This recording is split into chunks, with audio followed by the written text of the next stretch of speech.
I mean, this is a fluid situation. It is very difficult for us to really get a sense of what is happening on the ground, aside from where our reporters are, where they can report what they are seeing. We've also had analysis this morning from sort of both sides of the political spectrum. And as you witness now these scenes, I wonder if you discuss with me just the significance of what we're seeing for Egypt's short, medium and long-term future. Yes, well, the movement this morning has polarized Egypt. Now that the army has not been able to clear the protesters, it's going to be an all-day operation at a minimum. It might carry on for a week. And as your reporter pointed out, if they have to back down, if they cannot clear this space in Nasser City, it is going to look extremely bad for them. One of our other analysts this morning, Faraj Jeja, this is his opinion, of course, is calling this an own goal by the Muslim Brotherhood. I wonder what you think the interim government and or the military will do next with those that they arrest today, those from the Muslim Brotherhood who they have already arrested, when we have been listening to a government who has been banging on about the inclusion of Islamist parties for the good of a democratic future government for Egypt. Where do you think things stand so far as the future for Islamist parties in Egypt and perhaps the wider region going forward? Well, the army are narrowing their options. That's a big problem. They are not allowing themselves sufficient movement to maneuver and bring in various parts of the Brotherhood. There was a conversation last week with international stakeholders trying to bring the Islamists back into the fold. That seems to have failed, and this looks like the next step for the army. But what happens now depends in a large part on whether the Brotherhood can calm everything down on the streets and they can be given a stake back in the society. How concerned are you that the sort of scenes that we are witnessing this morning will fuel perhaps some more fundamental elements involved in Islamist politics, and perhaps we have seen evidence of their activities in Egypt and beyond over the past couple of weeks. But I'm talking about the potential for this tinderbox to really ignite some trouble across the region going forward. Yes, I mean, one of the reasons that I and others have been arguing for the inclusion of Islamist parties is that by bringing in the moderate elements, you cut off the radicals and you allow the moderates to have a space in politics. Now, the problem is, if people look at this, if Islamist parties, if Salafist parties around the region look at this situation and say, as they have been saying since Morsi was removed, if they say, we cannot do business with any democratic rule, they are going to turn to other means, and those means are likely to be violent.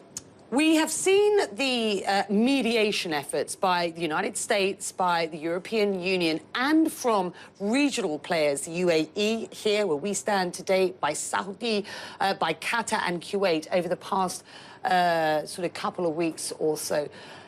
Leaving aside the international, as we would call the sort of Western mediation forces, and concentrating on those from the region, where do players stand, and what will individual governments here be thinking as they watch these scenes unfold this morning?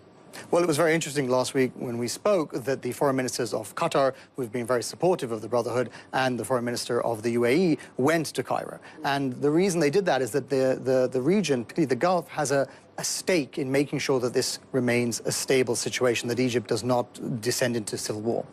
Now, the problem is they're going to be looking at these scenes and thinking to themselves, what have we dragged ourselves into? If the army cannot get a grip on Egypt, it is likely that the whole country might implode. What's your understanding of how much influence these regional players might have on the military in Egypt? An enormous amount of leverage. I mean, the Americans, the Europeans, and the Gulf are really the three stakeholders outside of Egypt, and they can wield a lot of power. I think what we saw over the last 2 weeks was that all those stakeholders were trying to find a way forward, a mediation effort. Now, if that mediation effort has failed, it suggests that the army and the Brotherhood behind the scenes have not been able to come to any sort of agreement. This will worry the Gulf, and it will worry the Americans immensely.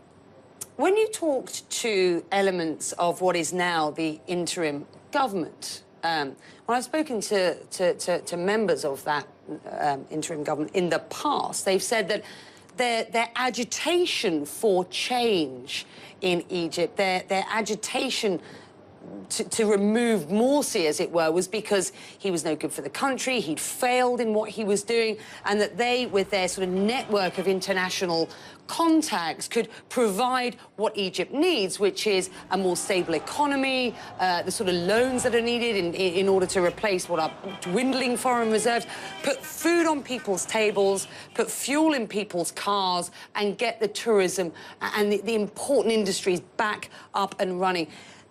Do you see that being affected? Because I'm not sure that I do at this point. I know there hasn't been that long across this period, but surely the crux of all of this is getting the economy back up and running and people witnessing that, not the sort of scenes that we are seeing this morning. Absolutely, and as you rightly point out, Egyptians themselves will be watching these scenes and thinking, what is our country coming to? The stability of Egypt is the most important thing, and it is what provoked the army into removing Morsi. They have now outlined their plan, their transitional plan, and that is meant to say to the Egyptians and to the international community, we have the situation under control.